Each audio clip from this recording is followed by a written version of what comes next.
ഇന്ന് ജിമ്മിൽ ചെന്നപ്പോഴാണ് ചെസ്റ്റ് ചെയ്യാന്നുള്ള കാര്യം ഓർത്തത്. എന്നാൽ പിന്നെ ഒരു വ്ളോഗ് അങ്ങ് ചെറുതായിട്ട് പടച്ചേക്കാന്ന് വെച്ച് അങ്ങനെ നേരെ പോയിട്ട് പുഷപ്പേൽ അങ്ങ് സ്റ്റാർട്ട് ചെയ്ത്. പുഷപ്പ് ഇപ്പോൾ ഒരു വർക്കൗട്ട് സെറ്റായിട്ട് തന്നെയാണ് ചെയ്യുന്നത്, അല്ലാതെ വാമപ്പ് ആയിട്ടല്ല. അങ്ങനെ ഒരു 3 സെറ്റ് പുഷപ്പ് കഴിഞ്ഞിട്ട് നേരെ നമ്മുടെ ഫ്ലാറ്റ് ബെഞ്ച് പ്രസ്സയിലോട്ട് പോയി. മെഷീനിലായിരുന്നു അടിച്ചത്. നമ്മുടെ ചെറുക്കൻ സപ്പോർട്ടിങ്ങിനുണ്ടായിരുന്നു. അതാടെ കിടന്ന് അടിച്ച് പൊളിക്കുന്നതന്നെ.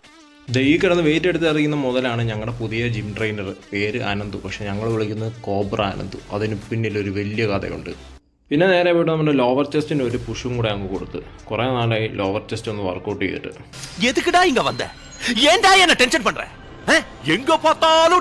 ഒരു 10 മിനിറ്റ് കിട്ടിക്കഴിഞ്ഞാൽ ജിമ്മ് മൊത്തം പാറി പറന്ന് കളിച്ച് തിരിച്ച് വന്നിട്ട് തന്നെ ഇങ്ങനെ ഒന്ന് ചിരിച്ച് കാണിക്കും. അങ്ങനെ നമ്മുടെ ചെസ്റ്റിൻ്റെ ലാസ്റ്റ് വർക്കൗട്ടായിട്ട് ഒരു ലോവർ ഫ്ലൈസും കൂടെ കൊടുത്തിട്ട് ചെസ്റ്റ് വർക്കൗട്ട് ഏകദേശം ഞാൻ കംപ്ലീറ്റ് ചെയ്തു. അത് കഴിഞ്ഞിട്ട് നേരെ ട്രൈസിൻ്റെ വർക്കൗട്ടിലോട്ടാണ് പോയത്. ട്രൈസിന് ആദ്യമേ ഒരു പുഷ് ഡൗൺ ആണ് കൊടുത്തത്. പിന്നെ സ്കൾ ക്രഷറും അല്ലറ ചില്ലറ ചെറിയ വർക്കൗട്ടൊക്കെ കൊടുത്തായിരുന്നു. എല്ലാം കൂടെ എടുക്കാനുള്ള സമയം കിട്ടിയില്ല കേട്ടോ. അത് കഴിഞ്ഞിട്ട് നേരെ ഇന്ന് പോയത് ഞങ്ങളുടെ ചെറുക്കൻ്റെ സ്കൂളിലോട്ടാണ്. ഇന്ന് അവരുടെ കോൺവൊക്കേഷൻ ഡേ ആണ്. ഞാനൊക്കെ പഠിക്കുന്ന കാലത്ത് കോൺവൊക്കേഷൻ പോയിട്ട് ഒരു മൊട്ടായി കഷ്ണം പോലും കിട്ടിയിട്ടില്ല.